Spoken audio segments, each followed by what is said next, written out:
Fala pessoal, beleza? Engenheiro Civil Janderson aqui mais uma vez. Sejam todos aí bem-vindos ao nosso canal. Como dito no vídeo anterior, no qual tratamos sobre a sapata excêntrica de divisa, aquela no qual a própria inércia fica responsável por combater aos momentos fletores atuantes, vamos ver hoje a sapata de divisa, porém com viga alavanca, no qual vamos transferir a responsabilidade, podemos dizer assim, de transmitir os momentos devido à excentricidade, né? Vamos transmitir para a viga, né, essa condição. Ela que vai transmitir para nós os momentos para uma sapata interna. Tudo bem? Então esse é o vídeo de hoje. Vamos ver a vinheta e logo a seguir nós continuamos.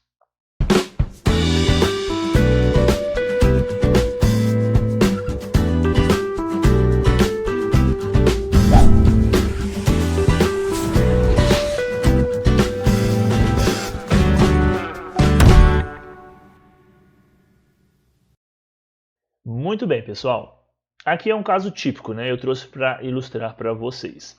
Lembrando que, para ter acesso à planilha que vocês vão ver nesta videoaula e para se aprofundar no tema fundações superficiais, no caso sapatas, né? Você deve participar do nosso curso, link que eu vou deixar logo acima e também na descrição desse vídeo, para que você realmente aí tenha mais, digamos que, uma segurança maior para fazer o projeto de fundações em sapatas, tá bom? Vejam só, esse problema aqui, na verdade, essa videoaula, vamos deixar claro, nós vamos fazer todo o procedimento no qual vamos dimensionar a sapata de divisa e também a viga de equilíbrio. Então, esse vídeo vai ficar longo, provavelmente com mais de 20 minutos. Então, se você quer aprender, tenha paciência, tá bom? E se você gostar, então, aí, não deixe de vir participar do nosso curso, né? O feedback tem sido muito positivo, temos atingido aí grandes públicos, né, Brasil afora. Vejam só, pessoal, aqui nós estamos partindo do pressuposto de que a sapata excêntrica de divisa não foi viável, né, não conseguimos aplicar ela. Uma sapata associada de divisa que não seria a melhor solução, visto que o consumo de concreto seria muito grande. Poderíamos aplicar aquela solução de recuar a sapata e manter o pilar na divisa, dimensionar a viga baldrame como uma viga de transição, mas nesse caso aqui vamos optar pela sapata de divisa com viga alavanca. Vamos fazer uma alavanca e vamos levar os momentos, devido à excentricidade, para uma sapata interna. Aqui estamos considerando pilar de divisa com 35 toneladas e um pilar interno com 40 toneladas. Devemos saber da carga atuante no pilar interno, para que possamos considerar o alívio permitido pelo NBR 6122. Aqui estamos com um pilar de 20 por 50, né? E a distância entre estes pilares é de 3,5 metros. Muito bem, vamos lá, a planilha que todos os alunos do curso recebem é essa. Vamos fazer um comentário aqui. Nós temos duas possibilidades ao dimensionar sapata de divisa com viga alavanca, considerando a distribuição uniforme da armadura de flexão na sapata de divisa e considerar uma distribuição não uniforme na sapata de divisa. O SEB preconiza uma distribuição não uniforme, então se você fizer de acordo com a segunda opção, você vai estar obedecendo 100% o SEB. Eu faço um comentário no curso sobre quando podemos utilizar a outra solução, que é considerar a distribuição uniforme, para facilitar a construção na obra, né? Mas, basicamente, quando fazemos ela com a distribuição não uniforme, significa que nós vamos localizar a maior parcela de carga aqui numa determinada dimensão, que nós calculamos aqui, vem a cota, né? Nós vamos concentrar uma maior parcela de carga nessa situação, nesse meio, porque é onde que a carga, a tensão se propaga de forma mais intensa, e distribuímos uma armadura aí bem menor, né, nas bordas, onde que temos menos tensões atuantes. Então este é um método que o SEB preconiza, digamos, de forma integral. Mas fazendo as devidas considerações que eu faço no curso, nós podemos utilizar aquela no qual consideramos a distribuição uniforme. Porque se vocês observarem na distribuição não uniforme, por exemplo, aqui até que coincidiu. Na verdade não coincidiu. Aqui nós estamos com 22 armaduras de 3/8 a cada 10. E nas bordas, nós estamos precisando somente de armaduras a cada 20 centímetros. Então, torna-se um detalhe a mais para você passar para quem está executando a obra, né? Espaçamentos diferentes. Então, para mantermos uma distribuição uniforme, ou seja, com espaçamento igual, a gente faz algumas considerações no curso para a pessoa ter mais segurança quanto a isso. Vamos dimensionar aqui então a nossa sapata de divisa e a nossa viga alavanca com os dados que a gente mencionou lá no AutoCAD. E os demais aqui vamos manter como padrão, né, para não se estender muito. A carga do pilar de divisa 35 toneladas, então 350 kN. E o nosso pilar interno 40, né, 40, então deixa eu corrigir aqui, 400. E distância entre eixos dos pilares, cadê aqui, 350 centímetros. Deixa eu ver mais algum valor pertinente. A dimensão do pilar 20 por 50, né? A nossa dimensão BP 50, né? Para cá. 20 por 50, ok. Vamos considerar um concreto de 20 MPa. Pessoal, carga do pilar interno também. Faltou aqui, não é? Na verdade, não sei porque eu apaguei ela. 400 kN. A tensão admissível a gente vai verificar depois que a gente determinar as dimensões da base. Vamos manter as devidas relações aí, né? Como a barra do pilar de meio, comprimento de 4 centímetros, H-D 5. Vou deixar essa força horizontal aqui como zero mesmo. Não vamos considerar forças horizontais. Vamos deixar o momento aí como está. Né? Isso aqui, pessoal, a gente tem que pegar a planta de carga. Né? No curso eu explico tudo isso. Você tem que ter um projeto, né, no qual você já recebe os momentos atuantes. Aqui a gente vai deixar isso aqui só para a gente facilitar, para agilizar. Vamos recuar 2,5 cm da divisa, vamos considerar uma gneiss com diâmetro máximo aí de 1,9 centímetros. Vamos deixar o nosso Gamini 1 e Gamini 2 como 1, né? E vamos majorar inicialmente em 10% o nosso R1 linha. Vamos partir da situação mais favorável e vamos ver se passa, senão a gente vai aumentando. O peso da sapata vamos considerar 10%, ok. Aí aqui, pessoal, muita coisa eu vou passar sem detalhar, porque senão ia dar uma hora só essa videoaula. Então eu vou direto assim nos resultados, né, para ficar menos cansativo. Então a nossa dimensão B calculada aqui de 1 metro. Analisando a tolerância aqui, eu já vi que está ok. Né, que podemos manter aqui 10%. Por exemplo, se eu tivesse partido aqui de 1.2, aqui já não daria, não deu ok. Está nos indicando que devemos refazer R1 linha igual a R1 duas linhas. Só que como eu já chutei aqui, né, fiz um gol de placa aí em 10% e majorei e deu certo, né, e passou, né, o nosso R1 linha. No caso ele está maior que 0,95 de R1 duas linhas e R1 linha está menor ou igual a 1,05 R1 de R1 duas linhas, ou seja, 5% para cima e 5% para baixo, então estamos ok, tá bom? Por quê? Porque a gente estima, né? A gente tem que estimar porque é um método iterativo. Se fosse feito na mão isso aqui, vocês iam ter que fazer várias tentativas, né, para ver quando ia dar certo. Aqui, como a gente, né, tem essa otimização a nosso favor, a gente faz isso. A gente majora em 10% e verificamos se podemos aplicar R1 duas linhas, como fizemos com variação de 5% para mais ou para menos. Por isso que fazemos 95 e 1,05. Muito bem. O nosso lado A, 1,80 m, relação já por B 1,80 m, ok, né? Está menor que 3, podemos continuar. Vamos adotar 5 centímetros aqui de borda para colocação das tábuas. Isso aqui é para facilitar na construção, né? Aplicar as tábuas na viga de equilíbrio, então adotamos 5% de 2,5 de cada lado, né? 5% no total.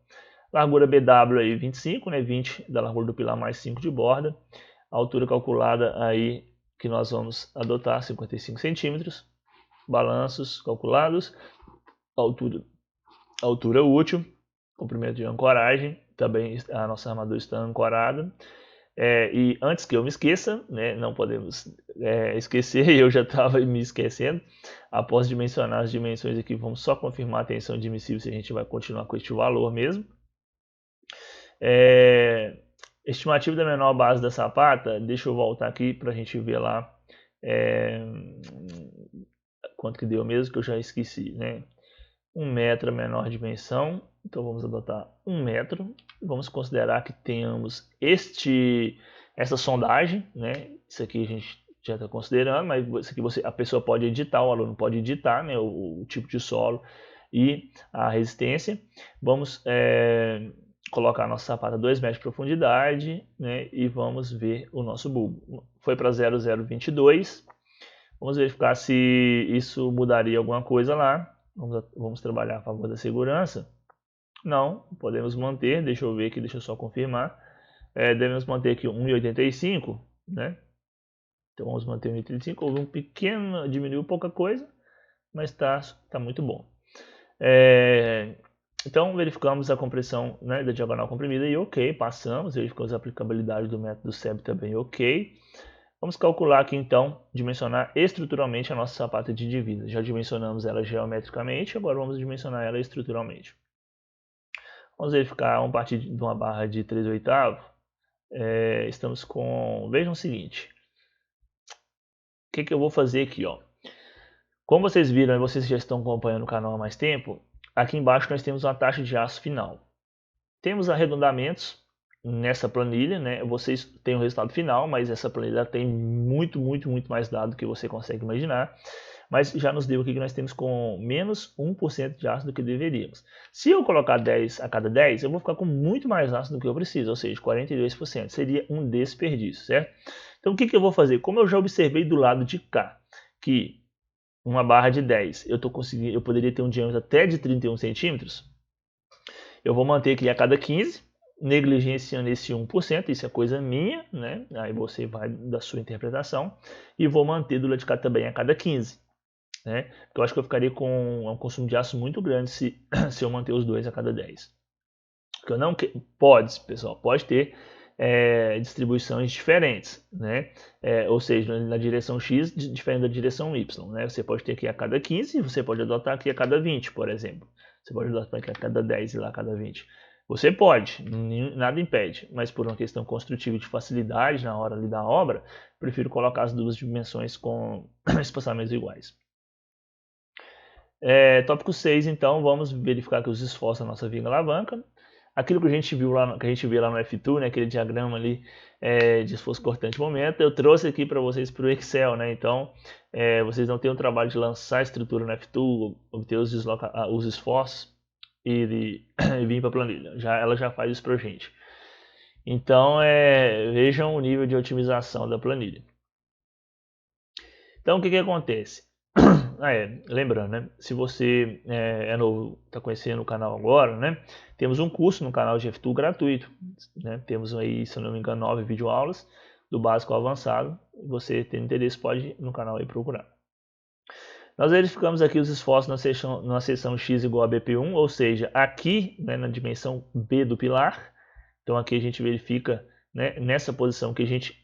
Aqui eu coloquei para vocês, aqui não está mostrado exatamente, mas a gente verifica as tensões na dimensão X igual a B, né, ou seja, a dimensão do pilar, a gente verifica as tensões nesse ponto, cortante e momento, e depois a gente verifica as tensões numa seção X igual a B1, ou seja, a largura da sapata. A gente verifica os momentos cortante. E a partir desses momentos aqui, a gente faz uma interpolação e verifica o momento máximo, né, para a gente conseguir prosseguir com o dimensionamento. Tópico 7, né, agora o tópico 8, vamos fazer o dimensionamento geométrico da viga de equilíbrio. Vejam o seguinte, pessoal, a altura D calculada necessária. Eu utilizei conceitos do livro do Xuxa do Figueiredo, cálculo e detalhamento de estrutura de concreto armado. Vocês podem, né, lê-lo como referência. É muito bom o livro, muito didático, e a gente calcula, né, a gente utilizou essa parte do cálculo de vigas para determinar a altura da linha neutra e tudo mais, o conceito que é abordado, né, no livro dele. Também está explicitado na NBR 118, mas a gente utiliza a referência aí do livro também para vocês pesquisarem. Então, a altura D, né, a altura útil, que a gente seria necessário para combater as tensões atuantes ali de forma efetiva, era só 10 centímetros, né? Pessoal, nós precisávamos só de 10 centímetros aqui para resistir às tensões atuantes. Já era necessário, já é mais do que necessário, né? Só que, o que acontece agora? A nossa sapata, nós verificamos que ela ficou com uma altura, se eu não me engano, de 55 centímetros. Tá aqui, 55. Então, é usual, é prático e é recomendado adotarmos a altura da nossa viga alavanca como a altura da sapata de divisa. Isso é prática, é recomendado. Então aqui a gente já vê um detalhamento prévio, né? Os balanços, né? A gente vê a largura da viga de equilíbrio, a gente vê a altura. Vamos para verificar esse final aqui. Altura junto ao pilar interno. Então, a nossa viga de equilíbrio, verificando aqui o diagrama, a gente verifica que as nossas tensões predominam junto à divisa, né? Após a divisa, nós temos uma atenuação das tensões atuantes. Então, consequentemente, a estrutura mais interna aqui seria, né, tem que ser menos robusta. Vamos fazer algumas observações. A altura D, né, é necessário junto ao pilar interno para combater as tensões atuantes, somente 5 centímetros. Então, se tivéssemos aí 5 centímetros, já seria suficiente. Só que, agora vamos a outra observação. O que é prático e recomendado? É prático e recomendado a gente adotar, no mínimo, metade do que a gente adotou na sapata, aqui junto da sapata de divisa. Então, se aqui a gente está com 55, seria interessante aqui a gente adotar no mínimo 25 ou 30 de altura. Né? Como é a altura D, a gente pode adotar 25 e fica uma altura H de 30. Vamos ao comentário dessa solução. O que isso implica? Isso implica que nós teríamos estribos com dimensões diferentes. Nós temos estribos aqui com uma altura, né, de 55 aqui, a altura útil da viga, né? O estribo vai ficar menor por causa do cobrimento e tudo mais.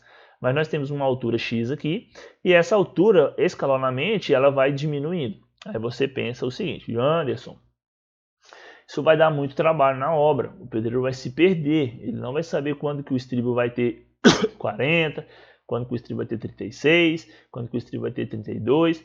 Sim, né? É uma situação aí que gera um certo trabalho. Você tem duas opções. Ou você considera essa forma, essa seção não uniforme, né?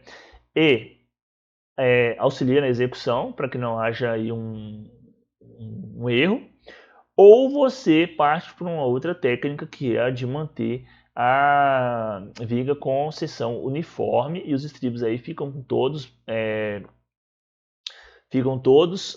com o mesmo comprimento, né? E facilita muito na execução. Bom, então esse aqui é uma escolha. Se você optar por essa segunda, manter a seção constante, então você vai vir aqui e vai colocar 50. Aí toda a sua viga vai ficar com 55 centímetros, de fora a fora. Ok? Vai gastar mais concreto? Vai, mas aí é a sua decisão, né? Aí que vai a sua escolha. Eu vou manter aqui 25, né? E vou considerar que vai haver realmente aquela escalonação ali no detalhamento e na execução aí dos estribos. Verificamos aqui a posição da linha neutra. Verificamos que estamos no domínio 2. Ok, vamos trabalhar no domínio 2. Vamos deixar no domínio 2. Vamos para o tópico 9. Hoje nós vamos dimensionar estruturalmente a viga alavanca, né?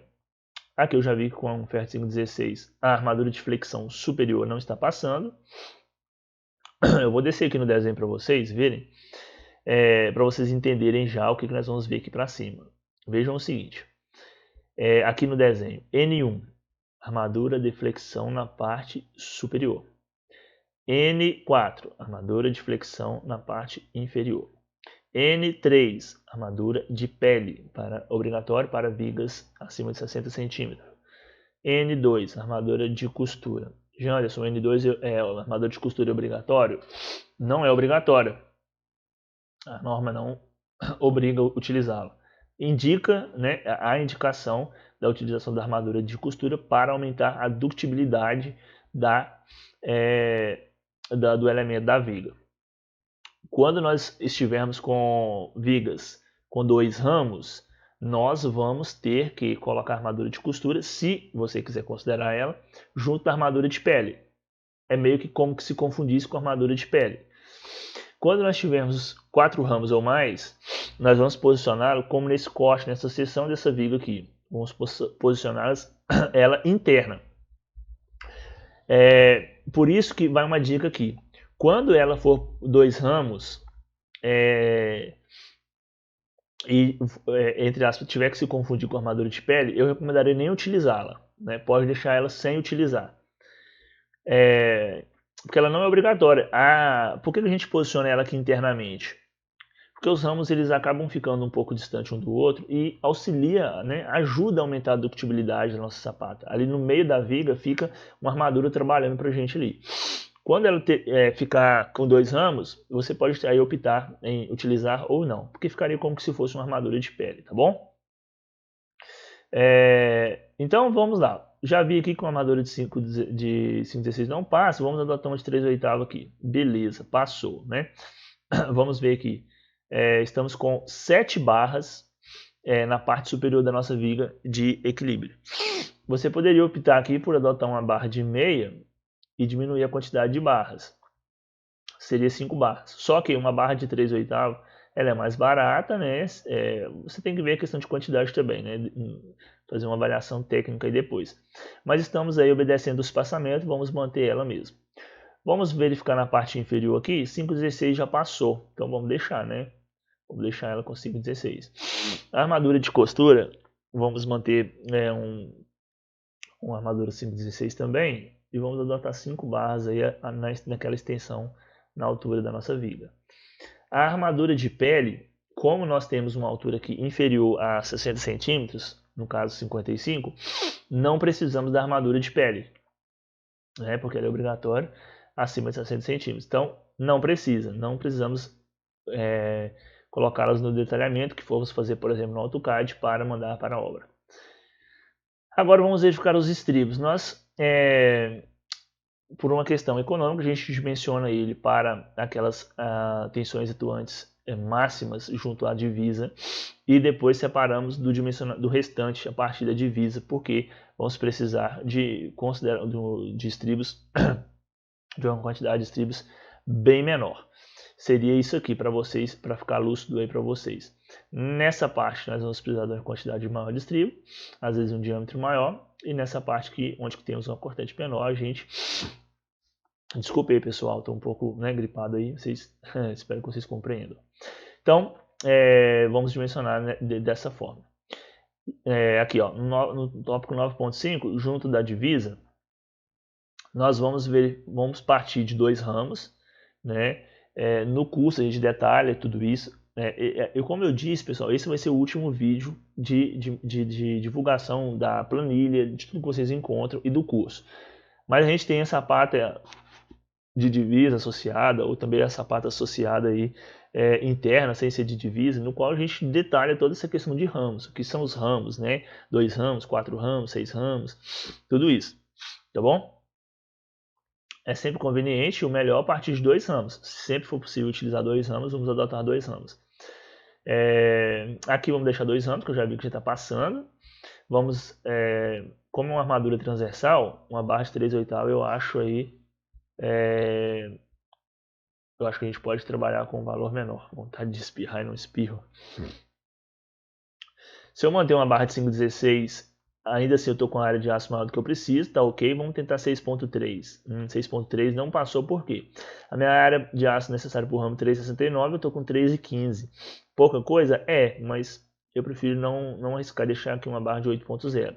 Estribo de 8,0, Jonas? Sim, tenho, né? Você está tendo aí, você está transmitindo os momentos atuantes devido à excentricidade com uma sapata interna, então tem que ter sim estribos aí resistentes junto à divisa, né? Depois da divisa vocês vão ver que fica menor. Então verificamos aqui a área de aço ok, tudo ok no espaçamento longitudinal, espaçamento entre ramos também tudo ok.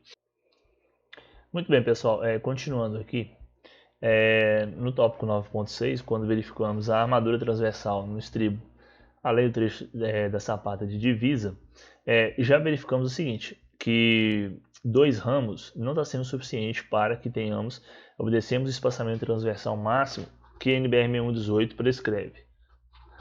A gente vai ver no detalhamento como entender isso aí direitinho. Vamos adotar então 4 ramos no trecho além da sapata de divisa. não tem necessidade de 6, até porque a nossa viga não é tão larga assim, 25 centímetros, né? Vamos escolher o diâmetro de 5.0, vamos deixar a cada 10. Estamos tendo uma área de... Poderíamos, na lógica, escolher até 4.0, né? No caso fica sendo 4.2, mas a gente não aplica porque a gente só deixa para efeito de estudos mesmo, não é aplicável. Verificamos a área de aço, verificamos o espaçamento, verificamos, né, tudo e passamos OK. O detalhamento da nossa armadura aqui,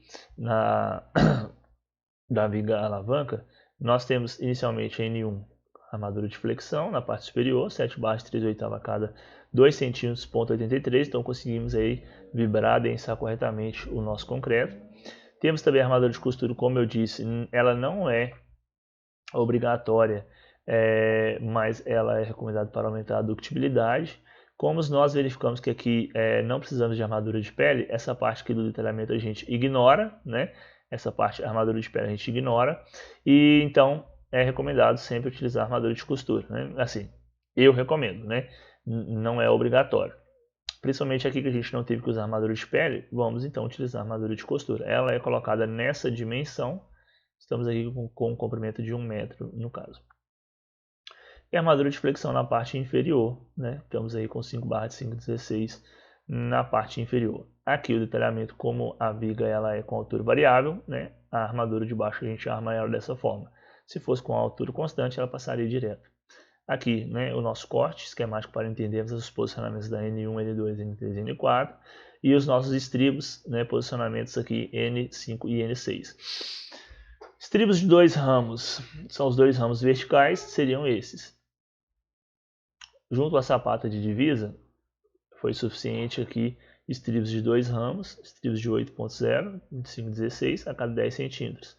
Então, estamos tendo aqui, né, 10 de 5,16 a cada 10 centímetros. Deixa eu ver aqui. Na verdade, aqui nós não tínhamos a quantidade, né? Nós tínhamos nós temos o diâmetro e o espaçamento, né? E precisamos então, nessa extensão, como temos aqui 1 metro, né? Temos aí a cada 10 centímetros, então temos 10 estribos nessa dimensão. Como estamos com altura variável, daqui para frente, nós vamos ter estribos com alturas diferentes. Então você tem que detalhar isso bem lá no AutoCAD, né? Se você for ter realmente altura variável. Como nós verificamos, neste trecho, além da sapata de divisa, precisaremos de estribos com 2 ramos. São com 4 ramos, então é como se tivéssemos 2 estribos juntos, né? Para que a distância entre um e outro não fique maior do que o permitido pela NBR. Lembrando que esse espaçamento ele é em função do VRD2, né? Então, dos esforços solicitantes aqui, que a gente verifica, e dos esforços existentes, a gente verifica a necessidade de se utilizar mais 2 ramos ou não. Aqui verificamos que é necessário além da divisa. Então, daqui para cá, precisamos de estribos com 4 ramos, armados dessa forma. Precisaremos então de 25 estribos de 5.0 a cada 10 centímetros. Então, aqui seria como se tivesse um estribo, 2 estribos, né? Então, como vamos precisar aí de 25, seriam 50 estribos, né? Cada estribo aqui formado por 2 outros estribos. Aí temos 4 ramos, 1, 2, 3, 4. Então, isso aí a gente atende à limitação imposta pela NBR. Verificamos a estabilidade quanto ao tombamento e ao deslizamento, como consideramos forças horizontais lá como 0, lá no início. Se a gente lá no início tivéssemos tido qualquer força horizontal que seja em X ou seja em Y, por exemplo, vamos pôr 10 kN em X, então a célula retorna um valor para a gente. Como está considerado 0, né? Então nós não temos aí deslizamento e a célula fica branca. Verificamos alívio de carga no pilar interno, como estávamos tendo um pilar interno com uma carga de 40 toneladas, 400 kN, nós podemos dimensionar essa sapata, né? A sapata interna, que é essa daqui, nós vamos dimensioná-la normal, né? Normalmente. Pegamos a planta de carga, verificamos as ações atuantes nela, mas de 400 kN podemos utilizar aí 387 aí para calcular. Isso é o que a norma permite para a gente É o que a norma permite a gente fazer. Verificamos o volume de concreto, tanto da sapata quanto da viga. E aqui verificamos o detalhamento da sapata de divisa. Verificamos, né, as larguras, a largura, né, a seção da sapata, a altura, né, o diâmetro, o comprimento de cada barra, corte A e corte BB. Pessoal, né, foi isso. O vídeo foi bem longo, né, não tinha como não ser. Para aqueles que estão no curso, estão vendo que é muito mais do que foi trazido aqui no canal. Se você tiver gostado, tiver tido interesse, quiser ter acesso a essa planilha, né, venha fazer parte do curso. O link está aí na descrição do vídeo, né, eu vou deixar aí também fixado nos comentários. Vai ser muito bom ter você como aluno. Fiquem com Deus e até agora, né, os próximos temas que será trazido no canal. Agora deixamos um pouco de lado a divulgação do curso de sapatos, tá bom? Fiquem com Deus e até a próxima.